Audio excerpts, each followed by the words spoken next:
Now, first of all, I would like to take us on a journey of a much bigger picture, all right? This is our beautiful home. It is the only planet that is blue. It is only blue because it has water on it, and life only exists here because it has water on it. There are a few other factors, temperature and so on, but let's put this blue planet in perspective. We do not live on the top of Mount Everest. We can go there, but we don't live there because there isn't sufficient oxygen. We can't fly a helicopter there. There is no hotel there. And Mount Everest is 5 miles high. And we can't live 5 miles under the sea either. We can take a self-contained environment down there, but we can't live there. Which means, being very generous, the entire environment in which we live is only 10 miles thick. It is on a planet that is 8,000 kilometres thick. That means if you take a standard NBA basketball and you throw it in a bathtub of water and then you pick it up and you wait for the drips to fall off, the shimmer of moisture left on the ball is the same relative thickness on the ball as our entire environment is on planet Earth. And if you think that we can mess up any part of that environment and not affect a whole lot of other parts, you are living in a dreamland. If we took all of the known water on Earth, all the known water, it would be that. That's all the water of Earth gathered into one drop. Now that's all the water, not all the water we can use, because we can't drink meteoric water, which is full of sulfuric acid, and we can't drink salt water. So if we now take that into the water that we can use, this little dot on the side is all of Earth's fresh water. And we can't access all of that water because a whole lot of it's frozen in the Antarctic and frozen in the North Pole, or it's deep underground. So if we take that one little spot and then we expand it out, you can see that the lakes and rivers which we have access to is 1% of that water. So of that little drop, we can only get 1% of it anyway. Now that's to put this in perspective. This water is a vital resource. Every industry in this country, virtually every single industry, I can't extrapolate in a complete exaggeration, uses water. Our New Zealand entire economy is based on water. It doesn't matter whether you make wine or wood or weave flax or produce dairy or meat or whatever you do, in one form or another, it's water. Now New Zealand is so far away from everywhere else that our transport lines, our carbon footprint to transmit all of our economic goods is larger than pretty much any other country. In France, if you grow tomatoes, you just drive them across the border and there they are. We have to ship them there. So the only reason that New Zealand can compete is because our water is abundant. It's abundant. We've got river water, rainwater, groundwater, aquifers, lakes. We have abundant water. In Australia, when they monitor water, they're only interested in one question: have we got any water or not? In New Zealand, we go, oh, well, should we use the stream or the lake? Or maybe we should get some out of the ground, or we just catch it from the sky. So we're lucky. We've got abundant water. That water is accessible, is another point. Right? That water is clean, inverted commas. Used to be. It's still quite clean, but it'll still kill you nowadays if you drink from the wrong place. And we're allowed it. Now, if any one of those factors change, our economy is stuffed. It takes 14,000 litres of water to make 1 kilo of prime beef. Imagine if you had to pay 83 cents per 1,000 litres to clean the water before you could use it, then 83 cents times 14 added on to the price of a kilo of beef means we're not going to sell any beef anywhere. And these calculations are called our water footprint. We can calculate how much water it takes to make any particular goods. Here's a list. I think you'll find beef on there. Oh yes, there you are. Beef comes in at 15,415 litres per kilo. That's how much water we use from woe to go. That includes the animal drinking the water, the washdowns in the factory, the cleaning of the trucks, the running of the abattoirs. It takes 15,000 litres of water to make a kilo of beef. Down here we can see it takes 790 litres of water to make bananas. These are very well resourced figures. There's a lot of them.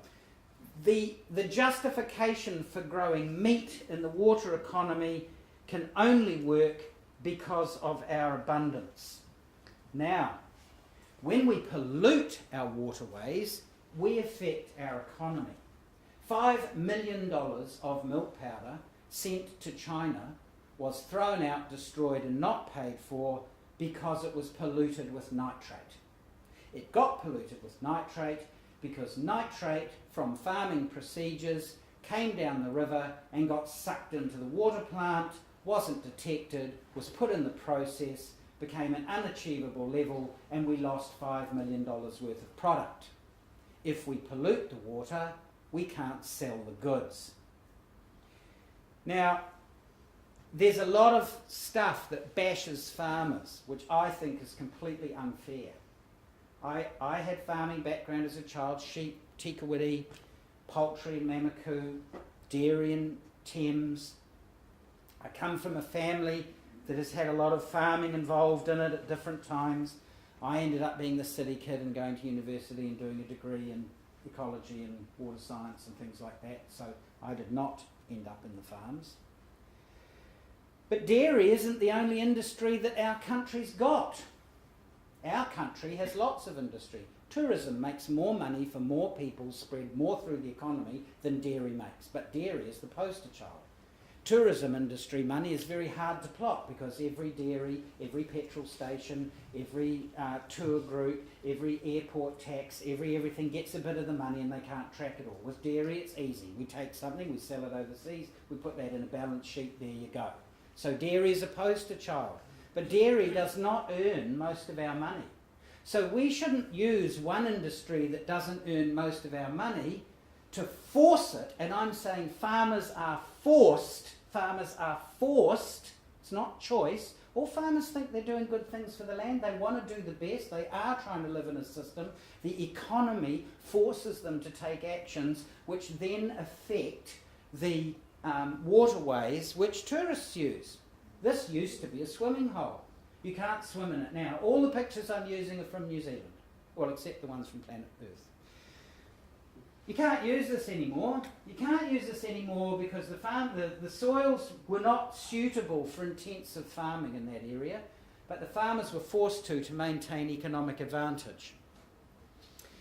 Dairying practices meant they had to, in many cases, use the water right up to the edge. If you go to a farmer and you say, oh, I'm sorry mate, but we have to cut the queen's chain off every paddock that you've got and put riparian strips in and nitrogen planting and all the rest of it, on a lot of farms that'll ruin them because that area is actually needed in the calculation of stock. Now, where we really lost out was that our water authorities, which are designed to prevent this sort of behaviour and this sort of behaviour, that algae in there is caused by phosphorus runoff from excess fertilisers, and this sort of behaviour which is driven by councils who spend millions, billions of dollars incorrectly on infrastructure that doesn't work. We had a situation. There was a farming enterprise, it's a conglomerate farming enterprise, and it made an application to the regional council to put waste in the river without treating it, or treating it inadequately. And the regional council said, no, you can't, the levels are too high. But it just happened that on the edge of that property there was a fence, and another regional council ran the other side of the fence, and that regional council said, yeah, sure. So instead of treating their waste, they built a 94-metre pipeline, and they piped it over the fence, and they just punched it in the river over there. That is not the picture of the pipeline. It's just a demonstration. But it's a demonstration of what happened because the regional councils were not coordinated. They had different values for different places. We need to change that. How does this happen? It happens because it's driven by industries. What is an industry? An industry to me is any commercial operation that incurs GST on its income. If it's on the tax balance sheet of the IRD, then it's a trading enterprise and it's an industry. And any commercial income that produces waste, in effect, produces a trade waste. We are not monitoring, mitigating, treating and dealing with trade wastes going into our environment. And that is not just farmers. That is cities, that is towns, that is runoff of diesel and rubber from roads. Stormwater is not treated correctly. There's all kinds. Building roads has to be considered an industry. People make millions of dollars out of building roads. All that stuff that comes off the roads pollutes the environment more than the farms pollute the environment. But it's pollution that's not as visible, so we don't see it. Now, how does this happen? This happens because of a systemic failure from government practice. We, the people, have to give our government the tools to make environmental change. They cannot do this without us. If we constantly sit around and do nothing, the result we will have is nothing, because New Zealand borrowed hundreds of billions of dollars in the last governmental sector. This graph here came from the New Zealand Treasury site. It didn't have the red and the blue and the things on, but the graph, the information came from Treasury. There is actually a wealth of information in the Treasury site that nobody looks at. Now, what you can see here in successive governments is that, blue and red, yes, we're talking about party politics here, but the point to notice that is particular is that over many years we ran a certain amount of deficit. And then all of a sudden, in order to create the illusion that we had a good economy, we started borrowing money. And we started borrowing money and pouring it in the top to keep everything running. We borrowed more than $117 billion, and they would say things like, oh, well, we had to come up with $40 billion for Christchurch. This graph doesn't include the Christchurch money. The real graph is way up off the top of the page by the time John Key left. That's only in 2012. If I was a business and I was pouring money in the top to pretend that it was going, it would be called a Ponzi scheme and I would be locked in jail. But when the government does it, it's called finance. The person who claimed the term rockstar economy was not a New Zealander. It was a person in Hong Kong that was loaning New Zealand money. So we're a rockstar economy for them, but we're not a rockstar economy for us. This behaviour meant that there was a mad scramble to come up with any kind of industry that could be held up as being positive, which is one of the reasons we got massive intensification of dairy. That is it's one of the reasons we've got a housing crisis in Auckland. We've got a housing crisis in Auckland because there aren't enough houses for the number of people there. That's obvious, isn't it? Where did all the people come from? No, they didn't immigrate from overseas. They came from around New Zealand. Because you get a town, and in that town the government decided, oh, well, every town's got to run as its own little business, and that business isn't enough to have a school, and it's not enough to have a police station, and and we're privatising the post office, and by the time they'd done all that, the town was dead, everything had moved away, the people moved away from the town because they had to go to somewhere where they could get money, they got the illusion, they went to Auckland, that caused a housing crisis, the farms couldn't run, so they got conglomerated and sold off to overseas corporates or corporate farms, and now those communities aren't there anymore. And that has caused a problem in Auckland when we talk about the housing crisis, see? But actually, every little town doesn't have to be its own business. It doesn't have to run all its own treatment because it's a country. It's not a collection of businesses. It's not a grocery shop for overseas corporates to go, oh, I like that, I'll have that one, and oh, we'll wipe that one out because it's not economic. That's not what it's for. It's a country. If some area of the country doesn't have enough money to run, it should be given that money from an area that is making a massive amount of money because it's a country. If you've only got 26 people at the school, there's no reason to close the school. You keep the school open because in 10 years you might have 150 students there because you grew the community. You don't wipe out the community because it couldn't fulfill the requirements of trying to hide that graph. And that is a primary reason where our industry has destroyed our water supply, because industry must be forced to take ownership of its environmental responsibility. And only economic constraints can force this. Now I'll give you an example. The Rhine River, the Rhine, the industrial heart of Europe, the Rhine River, was so polluted that if you fell in it, you were taken to hospital. Right? And the councils all along the Rhine River had to decide that they realised that they didn't have enough money to clean up the Rhine River. So they didn't. They passed a law. And the law they passed was that every industry that took water from the Rhine River had to have its discharge upstream of its intake. They just passed that law. So what they did was, if you're discharging bad things in the river, you're going to suck it in again, and now you're going to have to treat it. So what they did was they forced all of industry on the Rhine River to make its own treatment process. I'm coming back to that because we can help farmers do this if we take it as a government initiative. You can swim in the Rhine now, there's fish in it. It took a while, but it cleaned itself up. And it cleaned itself up because it got involvement of everybody along the Rhine to fix it. If we had every industry in New Zealand, we're actually not as intensified, but if every industry in New Zealand was told, if you're taking it from a water source, your discharge has to be above your intake, you would suddenly get economic buy-in from industry really quickly, because they know they have to discharge things that are good.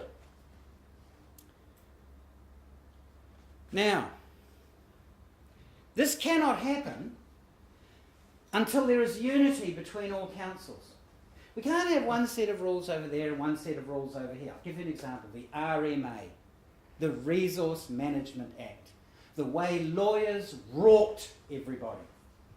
Because the RMA says, okay, well, we can carry out this much nitrogen load on the river, or this much phosphorus, and we go, all right, well, you're a big factory, so we'll let you put this much nitrogen in, and you're a small fry, so you can only put that much nitrogen in. So let's go to where they're putting this much nitrogen in. Now that's like saying, okay, here's how it goes. We can give you really good air, for 40 minutes every hour. And for the next 10 minutes every hour, we can give you air that's a bit polluted and not so good, but won't actually kill you, and we can't give you any oxygen for 10 minutes. So all you need to do is hold your breath for 10 minutes every hour, stop breathing, and at the end of the day I can say, hey, we gave you really good air 80% of the time. But the problem is you need really good air 100% of the time. So you can't dump a whole huge load in a river up here and kill it and have it flow down and say, oh yeah, but the whole volume is only this. That does not work. And that is the sort of thing that comes out of RMA consultancy processing. We'll hear that word consultancy in a little while. It's called offsetting. Offsetting, yeah, I knew there was a term for it. It's garbage. We should be able to say to people, the whole country can only put, I don't know, 4 milligrams of nitrogen in the river, which is way above what Mike said we need, which is under 1, the whole country. So when somebody comes to the RMA process and says, oh, well, we want to build this factory and we want to know if we can put this in the river, it's really easy. You just say, well, is it under 4 milligrams per litre? And we say, well, no. We say, we can't do it then. That's it. Right? Because it's a benchmark and everybody has the same benchmark. We don't have these benchmarks in New Zealand. We have all these individual councils who are trying to make things happen, so the process gets manipulated, and that's not good. Nearly every product, as I've said, in New Zealand is based on water. It's our virtual water economy. Everybody needs a right to clean water. I'll come back to what clean water is in a little while. It's not right to sacrifice the water everyone uses for a small sector of an industrial economy because it's the poster boy that we put overseas. You saw that green lake I showed you earlier? It's green New Zealand. Not clean, but it's green. Monoculture has been shown as a failed economic model internationally. Trying to convert the whole Canterbury Plains into dairy farming is a dreadful idea. Trying to convert the whole country into it is a dreadful idea. Doesn't mean we shouldn't have dairy farmers, certainly does. We've got great technology for dairy.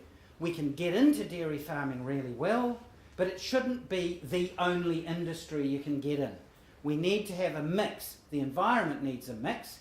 You saw the contribution of wetlands and stuff and the mix, and when the environment's got tall trees and short trees and shrubs and brush and wetland and river and this and that and some pasture and something else, works great. It actually is an engine that works all by itself. It only gets wrecked when we totally monoculture everything and assume that everything will be the same. We know that we're not going to get any interest unless business income is affected. So we're going to have to give the government tools that really affects business income. Because I tell you, as soon as somebody's touching the money, they're going to do something about it. And it is not the ratepayer's responsibility to pay for corporations or industry to make increased profit. If a factory moves to your town and you have to build a $13 million plant to treat their waste, why is that the responsibility of the ratepayers? Why? It's not the responsibility of the ratepayers. The industries should be contributing to that, and they don't, because they're not forewarned by the council that they have to. That's not true. In some areas they do. Nelson is a very good example. Nelson went to the 4 major industries and said, right, we're going to have to build a treatment plant to deal with all of your waste, so you pay a quarter of the charges each. And they all went, okay, we'll put that in the economic model, and that's how they work. But in most towns that's not the case. Wanganui is a good example. Wanganui has a tannery, 2 abattoirs, and a milk factory. So their 40,000 residents, had to build a $40 million wastewater treatment plant. They failed. So now they've had to build another $40 million wastewater treatment plant. The ratepayers will have spent $100 million because the industries went to the councils and said, right, well, if we can't run economically here, we'll move somewhere else. Now, if we had a standard that was the same all over the country because the council didn't want to lose the jobs, so they got afraid and said, that's fine, we'll find a way of organising it for you, the council could have said, all right, bugger off then. If they go over there, we'll follow you. You'll still have to build the same wastewater treatment plant. Oh, by the way, it'll cost you $20 million to move. And since we've got the railheads and everything here, we'll just take the land and open our own abattoir business in competition to you. But councils don't do that because they're too busy about being voted in next time. And instead of taking a 50-year view, a 25-year view, they take a view to the next election. Can I get a statue of myself somewhere so everybody's reminded? Right? We've got sewers in Auckland that were built 100 years ago. They still work fine. They're overloaded, so they don't really work very well because they can't handle a capacity. But we've got other sewers that are 15 years old that are being ripped out and replaced. Because the tender said lowest price conforming. Well, that's not how councils should look at things. Councils need to look at things in the long term, not the short term. There is infrastructure failure in New Zealand everywhere. And I'll explain how that happens because I'm a water scientist, so I'm only talking about the infrastructure that relates to treating wastewater. Part of it is what I call the consultant industry budget mining of the ratepayers. At Mangawhai, Becca, I can't get sued, it's in the public domain. It was printed and already put in the public domain by Winston Peters. Becca ran a tender process for the council to build them a sewage system. They charged the council $640,000 and they awarded the contract to themselves. They then ran that contract up to $31 million and it didn't work. So another 34, I think, or $33 million was spent on it. It bankrupted the community, it bankrupted the council, it put commissioners in. Look, we built a sewage plant at Wanaka for 60,000 people for 12 million. This is for like 2,000 people, or 2,500 people, $64 million that a consultancy collected and used and spent. And now they don't, I don't believe they have a system that's even working quite yet. I'm not sure on that. But I do know that the consultants still have their hands out and collect money every month. We have 500 odd toilets at Aquaero in New Plymouth. For 500 toilets, you could put in a package plant in containers for about 700 grand. You could treat the waste. You could make mitigation with local iwi and find a way to put that in the sea. But instead, they spent $27 million building a pipeline all the way to New Plymouth Wastewater Treatment Plant because, well, they knew how to build pipelines. And, you know, I mean, there's a lot more business in 27 million than 700,000. These things are matters of public record. I am in possession of many such pieces of information that are not in public record. But because I'm on my own and I can't stand a lawsuit, I can't tell you. But I can tell you that this practice goes on all over New Zealand. They have made overall New Zealanders and our infrastructure has been an abject failure to address true environmental issues in long-term basis with long-term thinking in favour of profit, in favour of smaller budgets, in favour of getting the cheapest guy who can do it so that it's done before the next election. And this was caused because councils used to have a body of knowledge. When I was much younger, you would go to a council, they had engineers and they had people and they had this and they had that, and if you wanted to, you know, put a soak hole in your ground or do something else, there were rules and people came around and looked. That's actually still true as far as soak holes are concerned. But what happened was the neoliberal model came along and said every town has to run as its own little business. So the accountants had to reduce the cost of the councils. So they reduced the cost by firing people, by letting people go, by retiring people. They reduced the salaries. So they got rid of all of their internal knowledge and their engineers and the guys who knew the pipelines for 25 years and all the rest of it. And they all went out and they formed consultancies themselves, you see. And then the council realised that, well, we actually need that information because we've got to build this thing over here. So then they hire the consultants back to do the job. But now there's a difference. Because when those people worked for the council, they were there to save money for the ratepayers. But when they're outside the council, they are there to run a business and make money for their business, which doesn't necessarily mean that the ratepayers get the best deal. We know this to be true. We have evidence of that. So with the loss of knowledge, councils were no longer able to make decisions, informed decisions on infrastructure without referring to outside sources. Now, I'll come back to that in a minute. Let me give you an example. You're going to fly to Australia. So you go through the airport, you go through security, and you're all standing at the gate, and they say, right, we're going to have a popularity contest, and the person out of all these passengers that wins is going to fly the plane. Do we do that? No, we get a pilot. But what we have in council elections is the local car salesman that everybody knows, and the good headmaster, and maybe the dentist, and maybe somebody or other's wife, and they get voted into a council, and they say, oh, we've got to build a $10 million wastewater treatment plant. Do they know anything about that? No, they don't. So they hire consultants, and they think that the consultants, they believe that the consultants are going to do right by the council. And some consultants do. I'm not bagging at all. But I am saying there are glaring inequities in the system. And those inequities have ended us up with polluted rivers. They have ended up with a mess, and hundreds of millions of dollars of water treatment infrastructure that needs to be rebuilt because it just didn't do the job. Now, to give you some good news, there's a bunch of us who've got together and thought, well, this isn't right, we've got to do something. Government can't do anything. Actually, the new government will, the old government wouldn't, because it didn't fit their economic model. River rehab is possible. We've had a wonderful project with the Sherry River in the top of Nelson. It was completely polluted. NIWA got involved.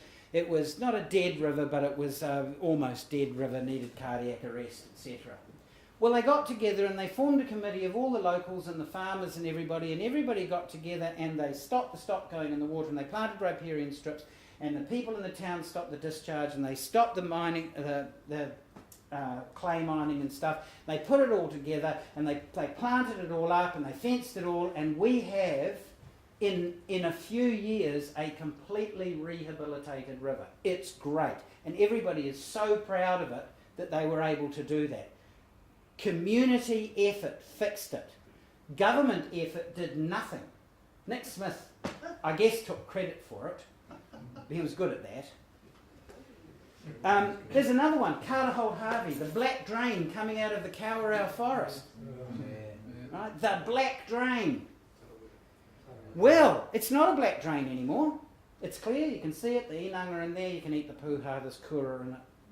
And that is because a young scientist from Australia by the name of Steve Northrup came over and actually he did some work with our company. I'm not here to advertise our company, but we were very unpopular with what we did. We lost contracts and a huge amount of money and got threatened with being sued, but we fixed the river. So, because we went against standard knowledge. And he found that the wastewater treatment plant for the Kawerau paper mill was at fault. So he changed the way the treatment was done. And they have all these massive aerators in there. He turned half of them off. Because what was happening was the paper pulp was going in there and it was getting smashed up into a fine colloid. A colloid is a solid that will not fall out of this. It doesn't come out of the process. It doesn't drop. Goes into the river. The river actually went black, but it didn't go black because it had colour in it. It went black because the fine particles had a thing called the Tyndall effect and they used to bend light around it. So all these consultants got involved and they got PhDs and all this stuff to take the colour out of the water, but they couldn't. And that's because there wasn't any in there.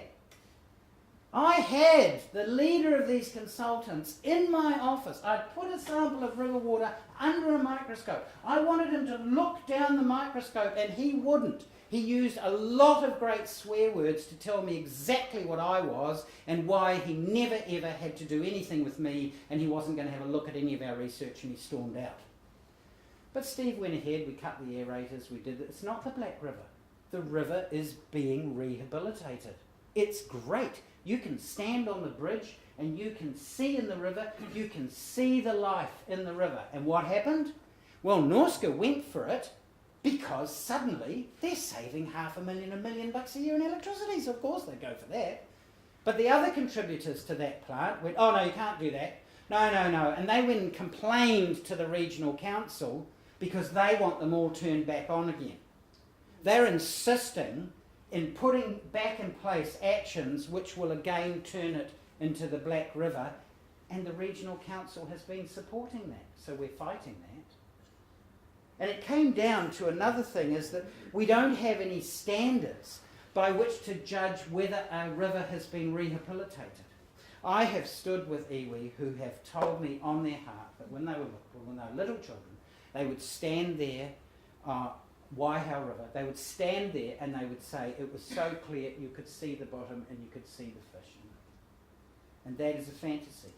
We know it is a fantasy because Captain Cook sent boats rowing up that river 200 years ago, and they were to go up there until they found clean water, and they wanted to restock all their barrels for their ship, and they got to the headwaters and they didn't find any. And that is because the nature of that river is that it carries silt and it carries other things, and it was never clean like that. So there was no agreement as to what represented a rehabilitated river. But I've got an agreement. And I say, if you can get kai out of that river and it's clean and you can eat it, then that river is healthy. If the puha is not poisoned, if the inanga are in there, if there are kura around the rocks, it doesn't matter if it's muddy. We can make it clear, we can pour acid in it. That will kill everything and clear it all out, but it won't be healthy. Because a lot of healthy waterways aren't clear. So I've taken it up with recently two freshwater ecologists to try and produce a standard, because this business of, well, it's got to be swimmable or it's got to be wadeable, that's just a nonsense. Nick Smith, just a nonsense. We've got to have some benchmark by which we can say that river is sick and this river is healthy. We do not actually have the benchmark. And I say that benchmark needs to come from iwi. They are kaitiaki of the rivers. It's their responsibility to formulate a benchmark which gets enforced by government. And I am suggesting that we can make that benchmark based on the food value of the river. Because traditionally, that was what the river was. So it's not about what it looks like, and it's not about whether it's got oxygen or not, or too much or too little, or some chemical or something else. It's not about that. It's about the fact that if the food in the river is clean, the river has been rehabilitated. And we can do that. That's all very achievable. So what has happened is a bunch of us have got together and we've formed a thing called the New Zealand Trade and Industrial Waters Forum. Did that go off? This isn't, I can see it. Oh, hang on. There it is. Oh, excellent. This is a copy of their website. Everybody in the New Zealand Trade and Industrial Waters Forum is a volunteer. When we started it, there are 4 rules of engagement. The first rule is they ignore you. The second rule is that they laugh at you. The third rule is that they're angry and they fight you and then you win. And those are the rules laid down by Mahatma Gandhi. Well, they ignored us. We had a conference, 14 people came. Then they laughed at us. They laughed and they laughed and they laughed, and then we got 34 people, and then we got 50 people, then we got 90 people. Then I opened a LinkedIn forum, which has 320 people. Then we got 2,500 members from 5 countries, all putting in input into how we can clean rivers, how we can clean up trade waste, how we can make changes. All these people are voluntary. There's scientists, there's consultants, there's schools that are doing monitoring programs, etc., etc. If you want to be a professional member, you have to give us some money. Yes, because we need money, because we're trying to create legislation for the government, and lawyers cost money. We don't keep the money for ourselves. But if you want to be an associate member, I think it's $10 a year. It's enough so that we can mail you some stuff and get some stamps and things going. We're having a conference in April. I think we've got 50 or 60 people so far. We really need 100, because we're trying to bring regional councils together and bring trade waste together. Here's a nonsense, right? You get a consultant, and what they do is they're a bit tired, so they cut and paste a resource consent from somewhere else, and where they put it in, it's not appropriate. So we go to a factory. This is a true milk factory. Sometimes they have spills. They get really high rate waste. And we say, that's great. We could truck that over to a sewage plant, put it in their digester. They get it free electricity off it, help run the plant. Great. And they go, we can't. Because our resource consent says we have to put it down the drain, because our carbon nitrogen ratios have to be like this. So they put it down the drain, it rots, turns into hydrogen sulfide, mixes with water, becomes sulfuric acid, eats the drain and destroys it, and suddenly the ratepayers have got another $10, $20 million worth of pipework to repair. Because the resource consent was a cut and paste from somewhere else, and it didn't take into account that it should allow the factory to just put that waste in a digester and make money off it. So the forum tries to bring people together so that industry can sit on one side of the table and say, well, you made us do that. We had another factory. They had a sulfate discharge. You must not discharge sulfate higher than this. And I had to go to the council that was providing them with water and say, you supply them with water. I said, yes. So you want them to build a sulfate removal plant? And they said, no. I said, yes, you do. I said, because you put aluminium sulfate in your water to treat it, and the water that you are supplying them is already at a level of sulfate higher than you're allowing them to discharge. So they can't use your water, because your water breaches your own consent. That's not the factory's fault. That's your fault. And the other thing is that industries like farming and factories often get bashed. The town goes, well, we want to grow.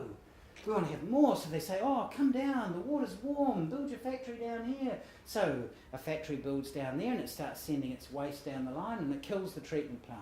And the council goes, oh, well, that was the factory's fault. But the factory goes, well, hey, you invited us. We've spent $50 million coming here. We're putting work to your people. It's not our fault that your infrastructure can't handle the waste. Didn't you think about that before you invited us? We're not responsible for that. Oh, yes. And they blame the factory. They blame the farmers. There's no point doing that. You cannot hand somebody their head on a plate unless you give them the solution at the same time. We have biotechnology that can help farmers, but they can't get it because it's uneconomic for them to have it. If the whole country wants these farming industries, why can't, farms that join together on borders? I worked on a horse ranch in Canada, and the problem they had there was that in winter all the water freezes, minus 22 degrees on a warm day. And so if you have a fire, your fire engines can't get any water because all the water's frozen, so they can't put the fire out. So the government issued a subsidy for every farmer to be able to build his own reservoir. We are currently forcing farmers to build effluent ponds. It's not too dissimilar. So what happened on this property was 4 farmers got together, they all got the subsidy, they all built a reservoir on their property, and because they had 4 subsidies, it has a jetty, you can put race boats on it, you can go fishing on it in winter. It's a huge reservoir. It's gigantic. It's amazing. Well, if we're making all these farmers build all these effluent ponds at their cost, why aren't we allowing all these farmers to conglomerate those resources with a government subsidy so that they can share the infrastructure that they need to protect the environment? That's another thing. We've got the head of Federated Farmers coming to our next conference because this is one of the things we're going to discuss. We need to find a tool that we can give to government that allows government to support farming practices through the biotechnologies that are available by providing some grants or other that they can agglomerate. Or if they're all near a dairy factory, then we get the dairy factory to build a digest and we take all their high rate waste there. We pipe it. We do other things with it. It doesn't actually have to go in the waters. We have to allow the government to produce change. We are only going to get the government to produce change if we give the government the tools. We, the people, have to now do this because every other structure has failed. We can't put our head in the sands. Here are some of the tools that the Trade Waste Forum is trying to produce. The OAR, the OR, the moving forward, the Operational Assessment Review Process. This is a review process to be put on infrastructure that is $5 million or more in cost to ratepayers. What it means is, if you come along with an idea, we go, oh, you want to build one of those? Right.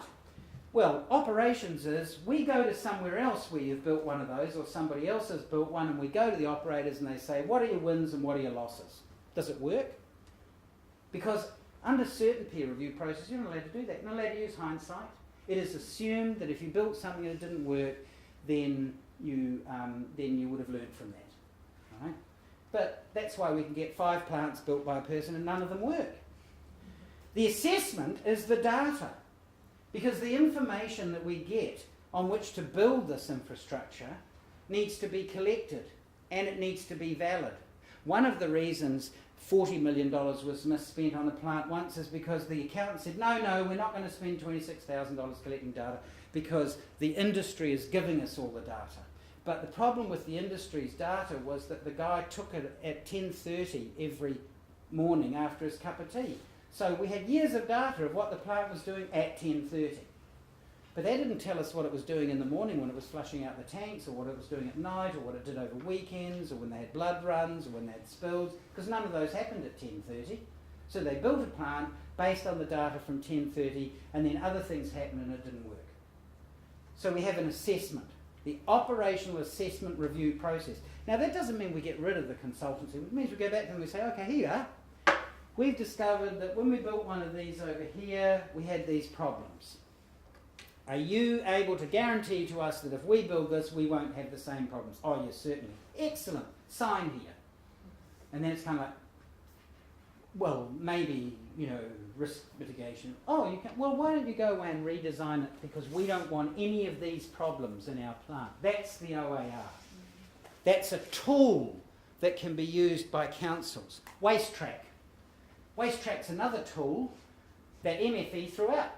And that wasn't MFE's fault, because MFE funded 3 organisations for 9 years to run Wastetrack, and they didn't. They just kept the funds. Now, Wastetrack is where suckers and dumpers dealing with septages or factories or other places, they go and they suck up the waste and they put it in a tank and they take it off and they put it in a sewage treatment plant.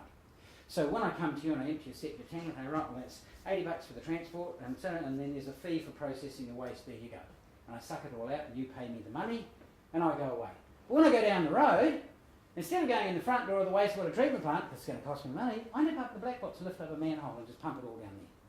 Or, as they did in Whangarei, I spray feces and toilet paper all over trees at the side of the road, because then I don't have to pay the fees to process it. Now, if you've got Wastetrack, it monitors where you pick the stuff up and how much you picked up, and you have to produce a balance to show that you drop that amount off at a truck, so we get rid of the cowboys. So what happened was, they said, oh, we're getting rid of Wastetrack, nobody wants it. And I said, hang on, 40% of the councils in New Zealand use it. It's their only tool. Oh, yeah.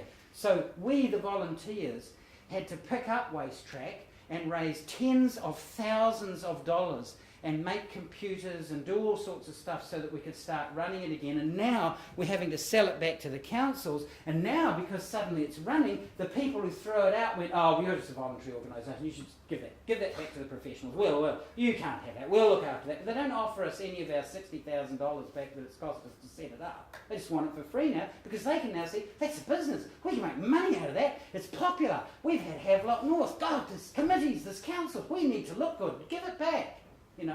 No, we're not giving it back. We're going to run it and make it into a real thing. Studying the science of trade waste. I've got some brochures here of how we do it, if anybody's interested. But we need to very carefully look at trade waste, because there's this adage that one man's rubbish is another man's gold. There's lots of gold in trade waste. There is lots of waste that we put down the sewers. There is lots of things you can do with cow shit. There's a huge number of things you can do with urine. You can recapture the fertiliser from that urine and put it back on the land. You can make struvite. You could produce fertiliser out of urine. Everybody goes, that's terribly complicated. Who'd want to do that? In Nepal, a third world country with no infrastructure where villages have pit toilets, they separate urine, which comes out and goes into a tank. And a man comes along on a bicycle, and he loads up 20-litre thing panniers, which he puts on his bicycle of the urine from a house, and he rides his bicycle down to a shed where they have a tank. I have a video on this if you want to see it. I've done a lot more before. They pour the urine in the top, they put a bit of magnesium powder in it, they stir it with a stirrer. A guy just stands there, stirs, then he has to stir it for about 8 minutes, and then they leave it for a while, and then they put a cloth bag on the outlet. The phosphorus accumulates into struvite. It comes out, the cloth bag collects it like a sieve. They get this white powder, they dry it in the sun, and then they go and give it back to the farmers, because that's phosphate fertiliser, and they put it on the land. We could use, if we can do that technology with a bicycle and a paddle wheel in Nepal, why don't we have that technology in New Zealand on huge cow pads, on sheds, on urine and faeces collection? Well, we don't, but why don't we, is the question. So the science of trade waste needs to be made into a consumable form where everybody does it, even in hard fill. So much of our so-called recycled stuff in Auckland isn't, because if there's a bin full of cardboard and somebody puts a pizza box in, they just chuck the whole lot into landfill, because food waste contaminates that and they can't use it. So a significant amount of the so-called recycling doesn't happen. It's like industries that used to have, they go greenwashing. Oh, well, you put your glass in here and you put your paper in there and you put your plastic in there, and when you've gone home, they just take the 3 bags out and throw them in the same jumbo bin out the back. That happened a lot. So the science of trade waste is important. It needs subsidising. It needs government process to allow us to mine the gold from trade waste. In some trade waste, there's actually gold in it. I mean real, actual gold you can get out of it. We need to engage with industry. If industry can make money or save money it will make changes. We had an abattoir, it was discharging to a sewage treatment plant. They had a consultant build them this $1 million treatment process, and they had another consultant building the plant, and the two consultants had a pissing contest, and so they all built their own thing to make some money. And the problem was, in waste we've got what we call RBCOD, readily biological degradable COD. It's biological degradable material. I apologise for the time. And so what happens is they stripped all that out, and the stuff they sent to the plant was untreatable. So we had to walk up the driveway and knock on the door and say, listen, I know you've built this $1 million plant, but could you just turn it off, please, and not use it? And they said, why? And they said, well, no, we're not going to do that. And they said, well, that's all right. Here's your bill, $400,000 a year. And what that for? And they said, oh, well, you know all the RBCOD you rip off here and burn on that flare. We have to dose it back in at the plant with acetic acid because we can't treat your waste without it. And that costs us $400,000 a year. So you can do what you like here, but here's your bill for $400,000 a year. Do you know in 1 week they turned that plant off because they didn't want to pay $400,000 a year? Now they don't use it, but the plant's fine and everything works, so everybody's happy. Study of trade waste, engaging with industry. We have to listen to people. We have to listen to people. We have to change the models by which we judge trade waste. We have to change the consenting processes so that they are more accessible and come up with reasonable consents. And we have to generate unity amongst authorities. All regional councils should have the same standards to work by. And if that's not going to work, then we should have one regional council for the North Island and one regional council for the South Island. We need to introduce policy that hold consultants, businesses responsible for their key performance factors. If I say, I'm going to go to this farm and I'm going to build a pond and it's going to do this, and it doesn't, the farmer needs to be able to go, hey, you fix this. I've given you 600,000 or whatever it is and it doesn't work, so fix it. But somewhere in their contract there will be a place that says, well, I don't have to fix it. Well, we need to take those things out of the contracts. The next New Zealand Trade and Industrial Waters Forum is the 9th to the 11th of April. I'm not asking public to come. It's 3 days of conferencing. It's, I don't know, about $600 or something, so it's not a cheap exercise. But we need to get councils to go. We need to get industries to go. We need to get everybody around the table. We need to give our government the tools that they need to make change. And that's all I have to say. Thank you for listening.